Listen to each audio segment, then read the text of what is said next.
Yo, j'espère que vous allez bien. Alors, aujourd'hui, je vais vous montrer le calendrier Campus France. Comment c'est fait, quelles sont les dates butoirs pour la soumission de dossier, quelles sont les dates pour les entretiens, quelle est la date pour les choix définitifs, etc., etc. Donc, on va essayer de regarder tout ça. Je suis encore sur mon téléphone parce que c'est plus simple que l'ordinateur où il faut utiliser un logiciel. Tout ça, c'est très compliqué. Mais avant le début de la vidéo, je vais juste répondre trois questions très rapidement. Pour la première question, c'est très simple. C'est la date de début des procédures, c'est le 1er novembre. Donc, je l'ai déjà dit sur une de mes vidéos, mais je le répète parce qu'il y a des gens qui ne l'ont pas entendu.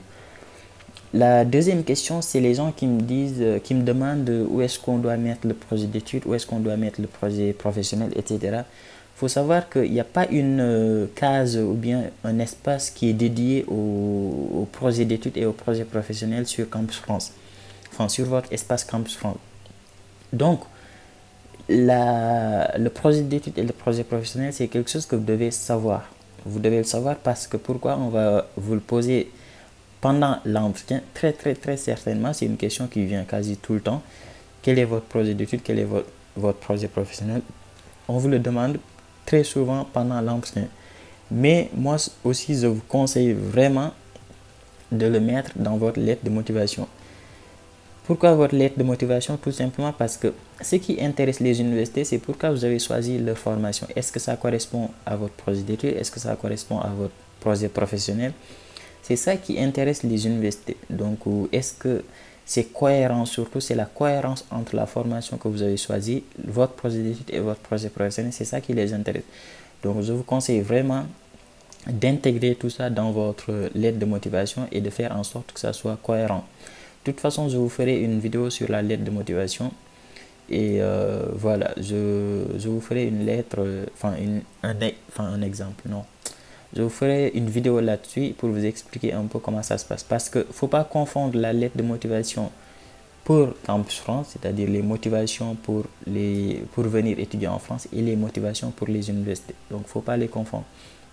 Mais moi, la motivation dont je vous parle là, c'est la lettre de motivation pour les universités. Donc voilà. Troisième question auquel je vais essayer de répondre, c'est les personnes, enfin c'est la question que je reçois tout le temps, presque tout le monde me pose la même question sur Instagram. C'est les gens qui me disent, ouais, j'ai choisi, je suis en L3, je postule pour quel niveau, je suis en L2, est-ce que je postule pour L3 ou bien est-ce que je postule pour L2, je suis en M1, est-ce que je postule pour M1 ou L3, etc. Moi, ce que je vous conseille, et c'est un avis personnel, ça n'engage que moi, ce que je vous conseille, c'est vraiment de postuler pour la même année. Si vous êtes en L1, postulez pour L1. Si vous êtes en L3, postulez pour L3. Si vous êtes en M1, postulez pour M1, etc., etc.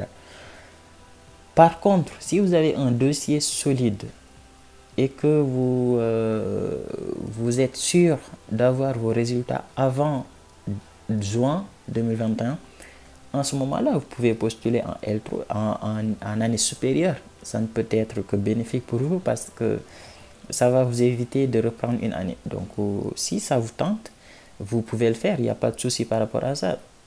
Donc, moi, ce que je vous conseille par contre, si vous avez un dossier normal, c'est de postuler pour la même année. Par contre, les régressions, je ne conseille pas. C'est-à-dire postuler en année inférieure. Par exemple, vous êtes en L3, vous postulez en L2 ou en L1. Là, par contre, je ne conseille pas du tout parce que, certes, vous pouvez avoir des acceptations. Vous pouvez être accepté au sein des universités, etc. Mais c'est surtout au niveau de l'ambassade qu'on va vous bloquer. L'ambassade va vous bloquer tout simplement pour le motif 4. Ils vont vous dire que vous ne voulez pas venir en France pour étudier. C'est juste que vous avez fait ce choix-là parce que c'est plus facile pour venir en France tout simplement. Mais vous ne venez pas pour les études. Ils vont vous mettre le motif 4. Donc, je vous conseille vraiment de postuler pour la même année ou bien pour une année supérieure.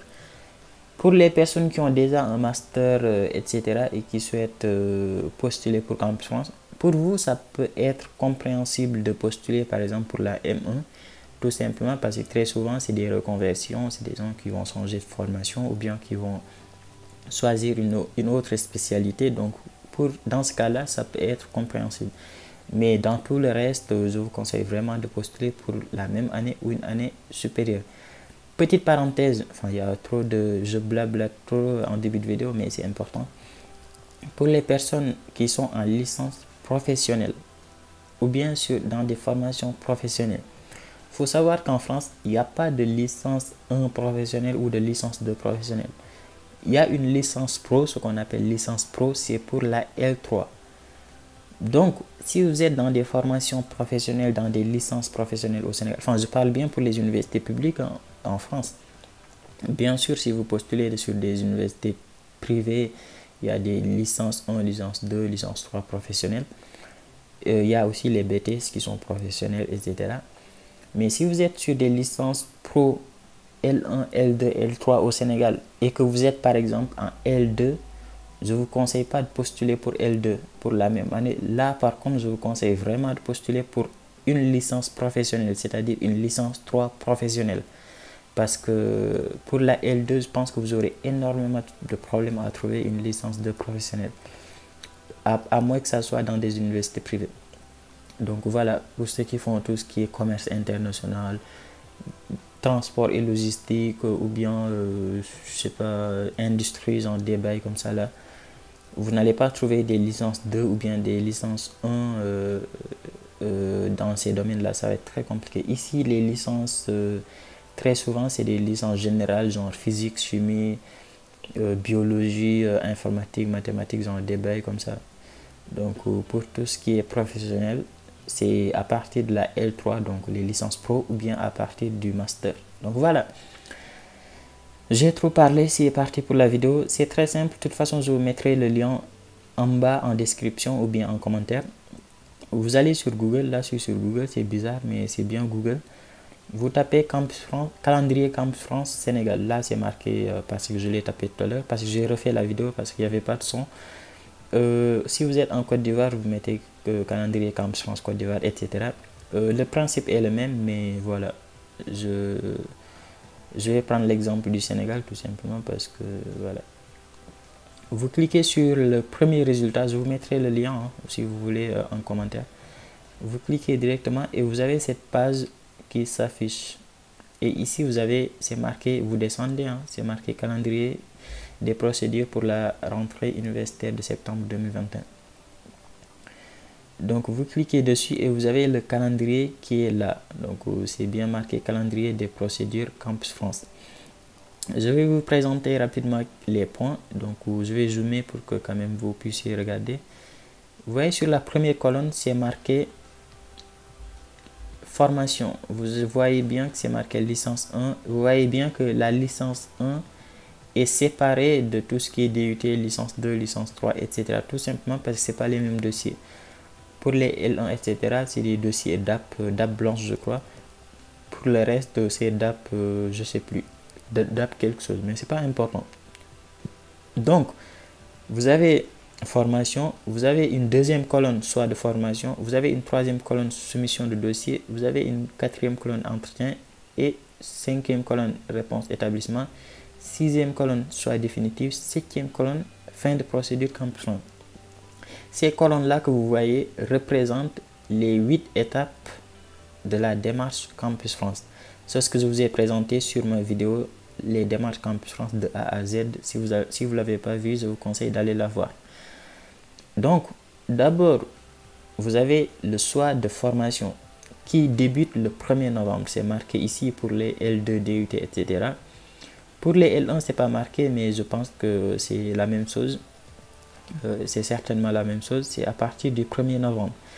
Une fois que vous avez choisi vos formations, rentrez votre identité, rentrez vos documents, tout ce que vous voulez, tous les justificatifs qu'on vous demande, une fois que vous avez fait tout ça, vous allez soumettre votre dossier et payer. Donc, une fois que vous avez soumis votre dossier, Campus France va vous envoyer un mail pour vous dire que votre dossier a été soumis correctement, a été validé et vous devez payer les frais d'adhésion, c'est-à-dire les frais de dossier.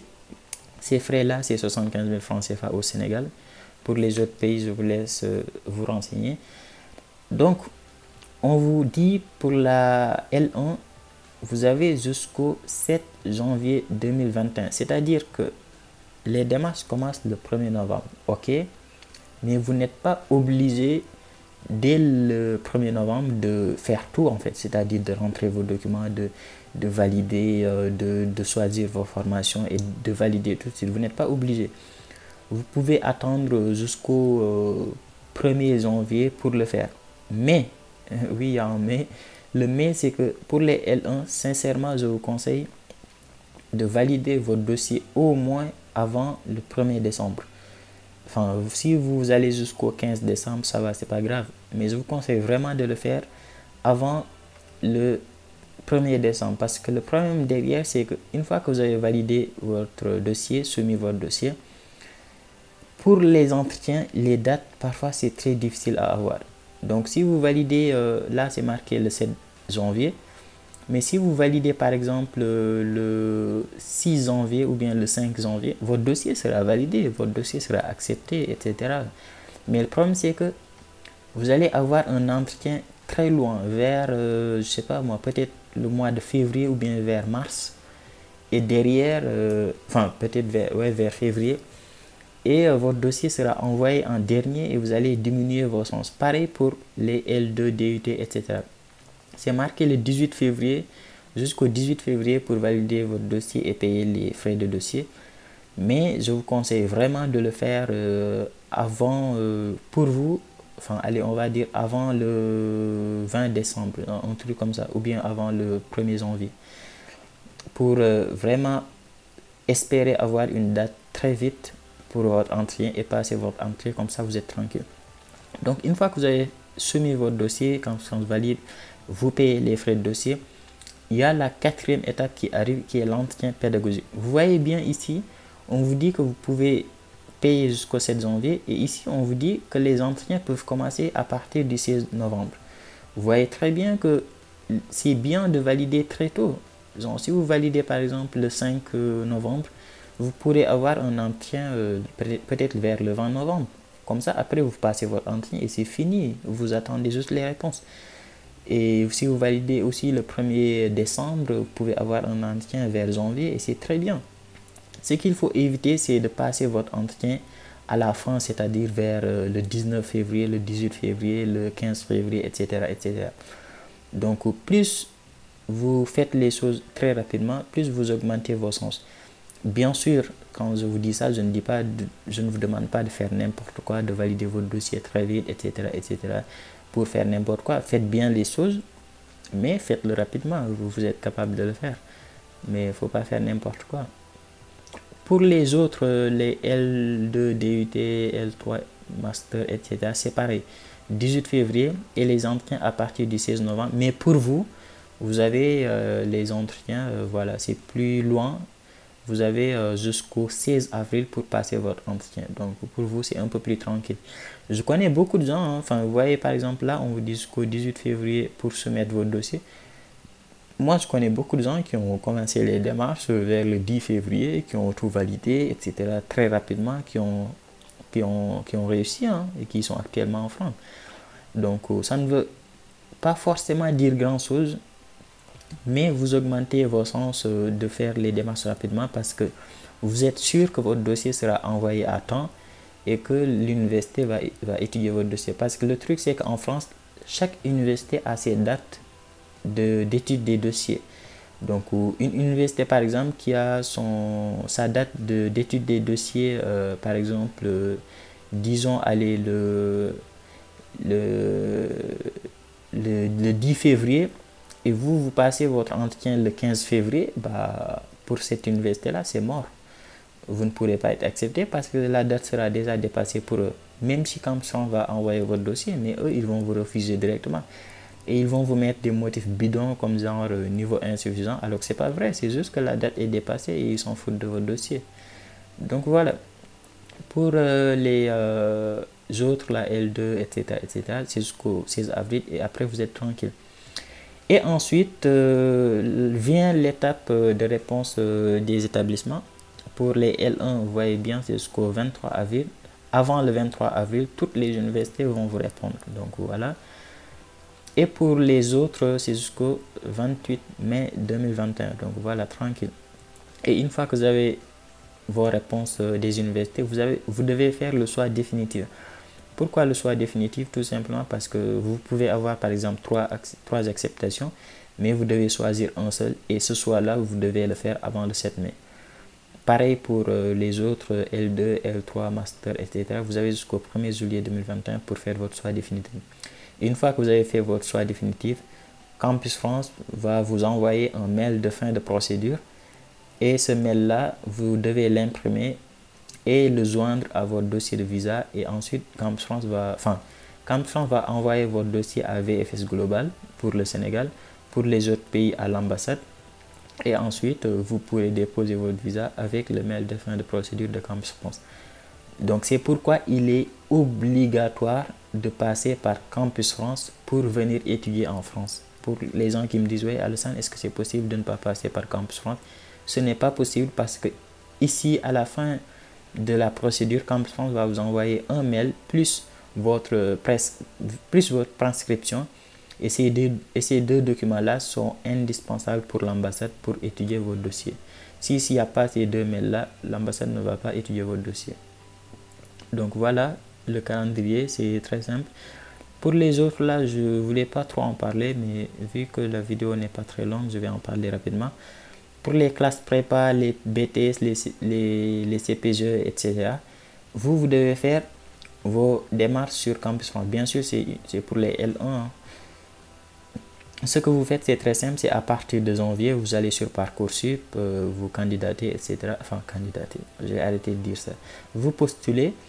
Et une fois que vous avez postulé, vous devez créer un compte Campus France, valider votre dossier exactement comme les autres. C'est pourquoi c'est bien de le faire maintenant, comme ça vous êtes tranquille.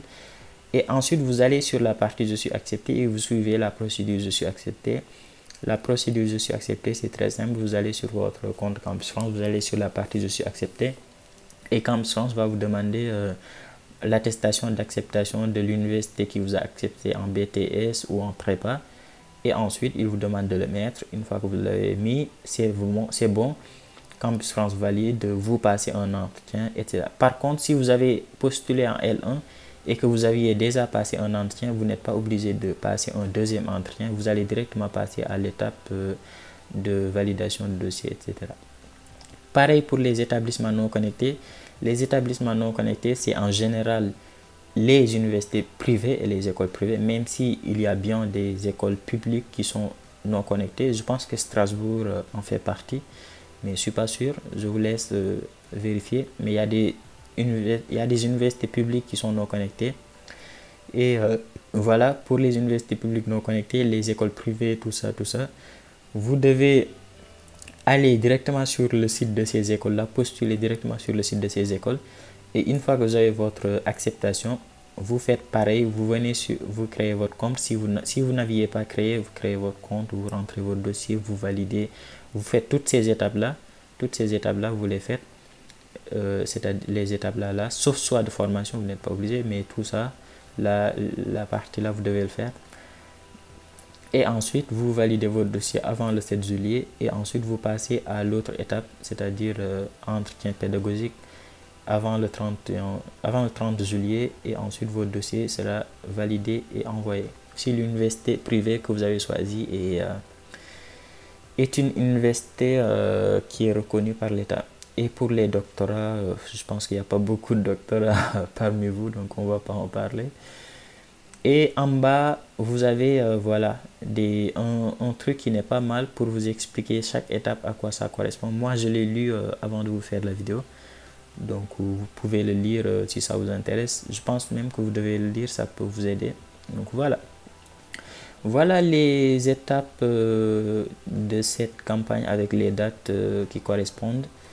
Si vous avez des questions en commentaire, je vais essayer de répondre. Et désolé pour les messages auxquels je n'ai pas répondu sur Instagram, je vais essayer de répondre.